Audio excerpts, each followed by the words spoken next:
Hey, welcome to Camping with Steve. We're not snowed in anymore.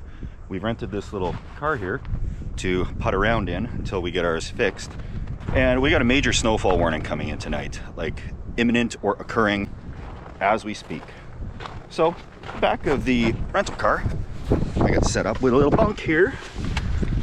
And just gonna try camping out in the car for the night in a snowstorm. So I gotta find a spot to park, and I'll go over a few things because I have actually lived in a car before for about a month or so, and I'll just touch on a few things because, you know, nobody plans to live in a car, but if you ever do find yourself in a car, it's nice to know a few things in advance. So let's get started.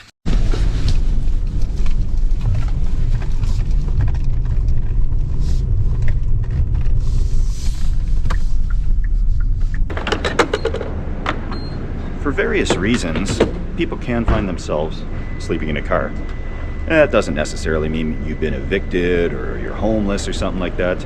It could be as simple as a breakdown, or maybe the hotels are all booked up on your journey. So you want to be pretty close to a 24-hour gas station, because gas stations are an excellent source of bathrooms. And you don't want to be carrying antifreeze jugs with you for those emergency calls. You want to be generally somewhere pretty close to services. The snow is beginning, so next stop after we fuel up here is going to be to find our spot. And after that, I'm going to secure some food. I'm not going to cook in this car because that's a whole other world of problems. It takes special skill to do properly. But there's an abundance of restaurants all over the place.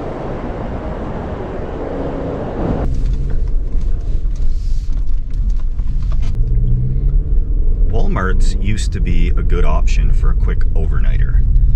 They've seemed less friendly over the years. Some people have probably abused the privilege of parking there overnight, turned it into a full-on vacation and pulled out their lawn chairs, etc. But there's other options that are just as good. Not too nice of a neighborhood and not too bad of a neighborhood.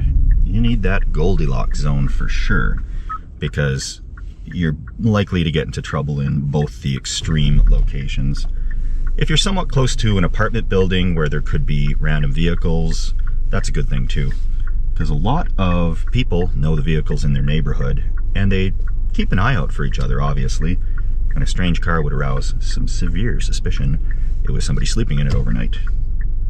So we're in search of just that neighborhood, and I know of a spot that should work.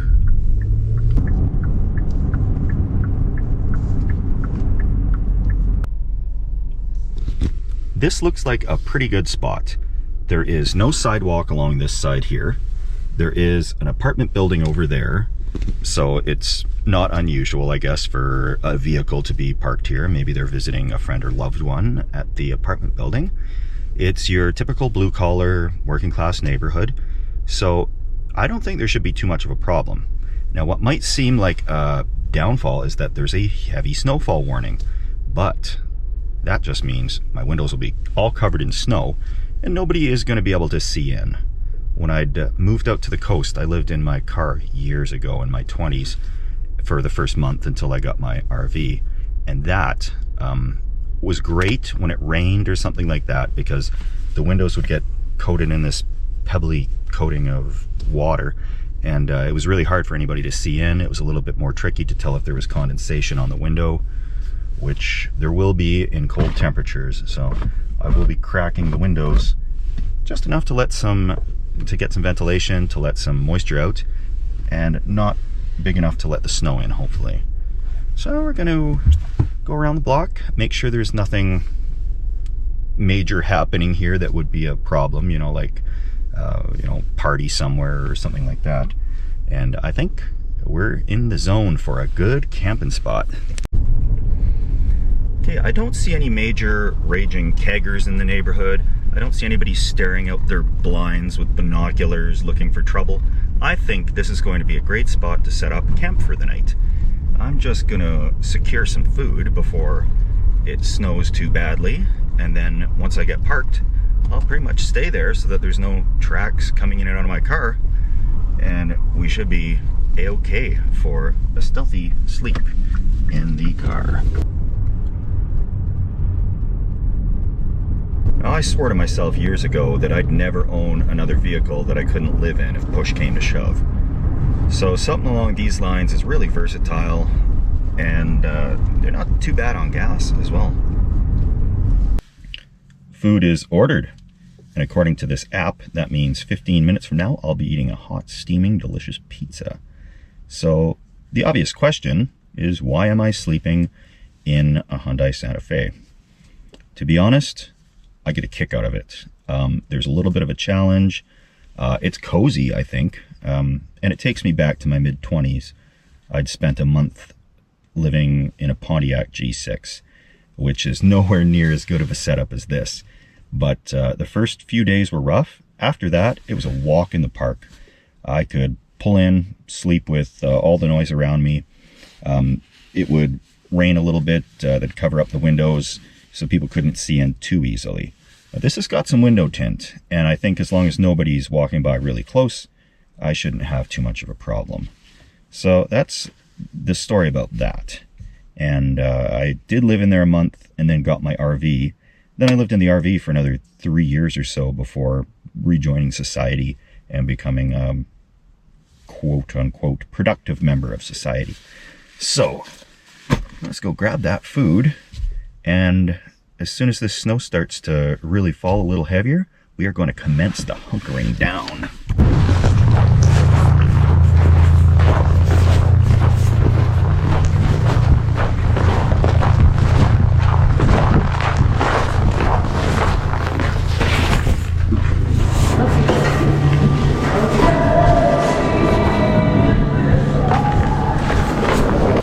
One of my favorite treats is a white box pizza. Oh yes. White box for one of these small little locally owned things that don't really have a big enough chain to print their own boxes. I just call them a white box pizza. But I'm famished. So I'm going to dig into this deluxe-y looking little pizza here. Oh yes.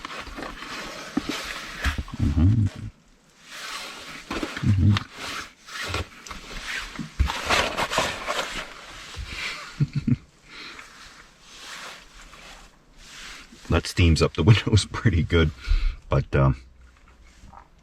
yeah, gonna devour some of this. And then I still don't see our snow yet. That's kind of a crucial ingredient in being stealthy, because I don't have anything else to go over the windows. I'm gonna be relying on snow insulation completely. Oh, there's a bunny. This place is crawling with them. Hey, our snow is falling. That's building up on the dash right now. Nature's camouflage will cover this all, and it'll be probably so good I can even use a little bit of light back here once we get enough snow on the windows. I've got the heater going a little bit to try and warm it up here. It's on the floor setting, so it shouldn't melt off too much on the windows. And it's going to be a little chilly tonight, probably minus 14 degrees Celsius, which in Fahrenheit I'll have to do that conversion. But it'll be all right once I'm in that sleeping bag. It's a little colder than I normally like to camp out in, but I got a thermometer in here, so we're going to see how much my body heat actually warms up the vehicle. I'm going to crack my windows here just a little bit.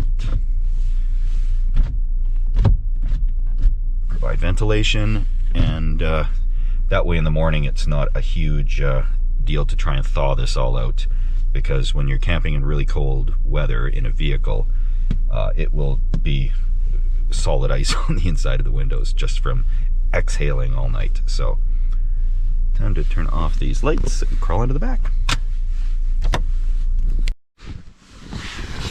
Okay, let's get back here. All right, this will be good. I'm gonna just shut off these lights here, and I'll give you an update in a second here when we get a little more snow on the windows. So we got a nice bit of snow built up on the window. I'm just tucked right in here. The temperature I'm reading in here right now It's like 16 degrees Celsius.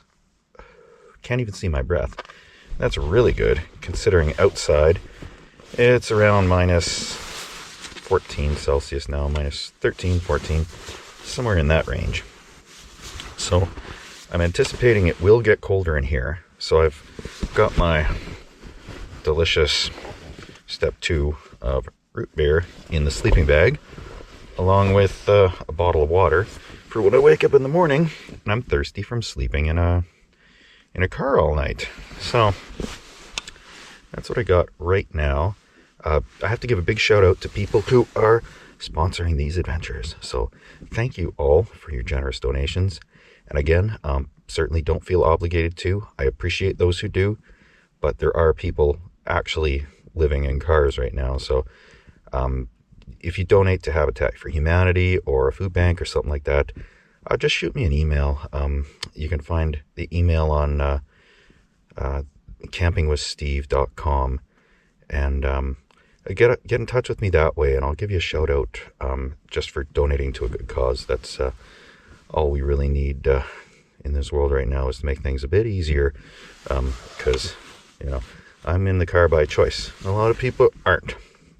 So that being said, I'm gonna turn in. Hopefully it's gonna be a quiet, uneventful, normal night of sleeping in the car without any surprises. But as always, I have car keys with me, right beside me, and you always got to know where they are, because in a vehicle, if somebody starts rattling on one of the handles, or God forbid smashes a window out, I want to be able to hit that alarm pretty quick, and then hopefully that'll spook them off. Or I suppose somebody yelling from within the car would probably surprise them as well. So that is kind of the line of defense if there is anything wrong.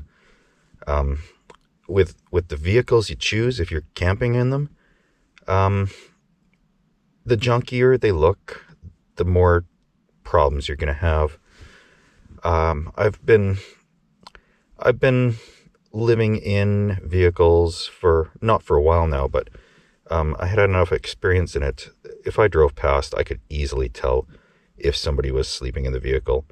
Most people would not notice, they'd just drive past. But as soon as I see that condensation on the window, if I see they have the windows covered up a certain way, or generally a junkiness of a vehicle, things tied onto the side of it, extra storage compartments and stuff, right away. So try to keep the vehicles clean, as stock as possible.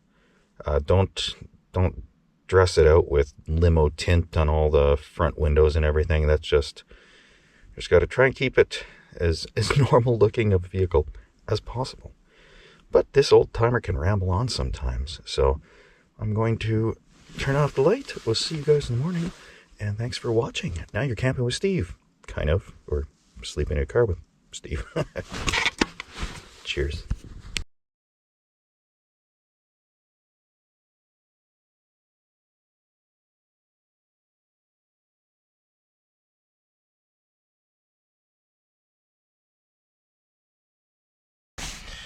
Good morning.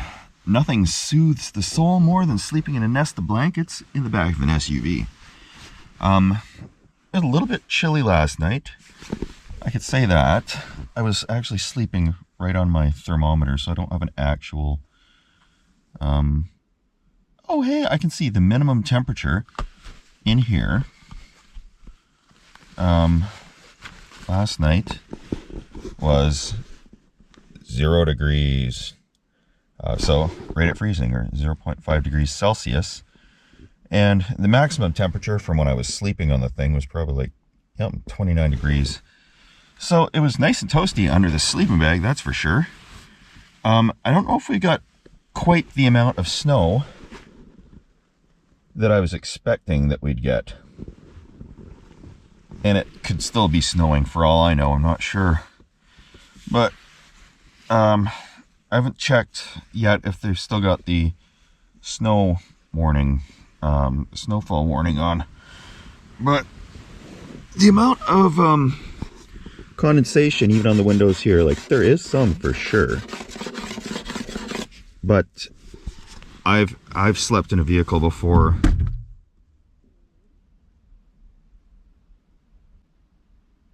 Whatever.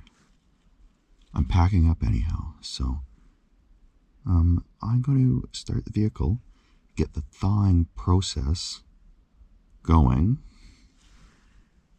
and we're going to get out of here because I have no idea what that was. Something on the outside of the car. So,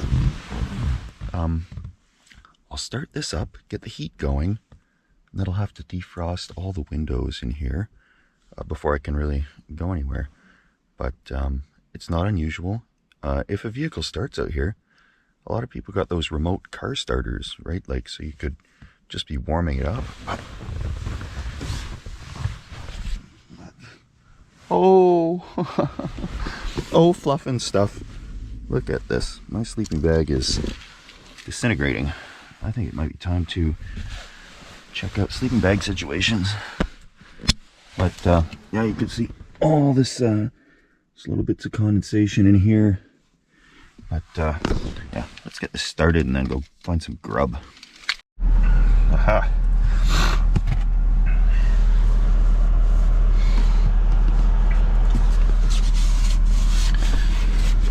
Still some condensation to come off, but I haven't even turned the fan on full blast yet. I haven't checked out the snow situation. Yeah, we actually got not a whole pile of snow. They were calling for almost 6 inches, 10 to 15 centimeters worth. So, oh well, that could be a blessing in disguise, because at home we finally got our driveway passable. So, yeah, I'll be out here in no time. Be defrosted. It'll be a piece of cake.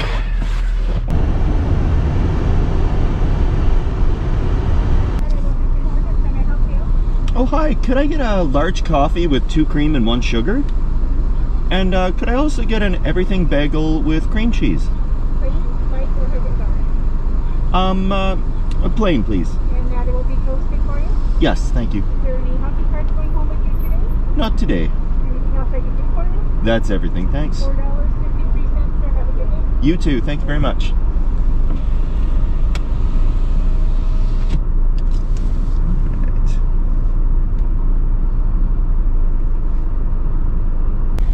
Hi.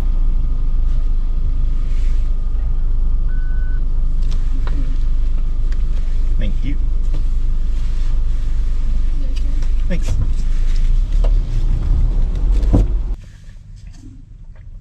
When you park for the night, if you're sleeping in your car, park as late as possible. Don't pull up at 6 p.m. and then hang out there watching movies and cooking dinner or eating food. You do that somewhere else. Where you're actually going to sleep for the night, you just glide right in at 10 or 11 whenever you go to sleep.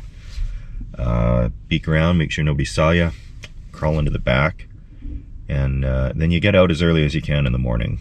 No sense to linger around and sleep in and read the news or whatever. Like, you get out of there, because the less time you're spending there, the better.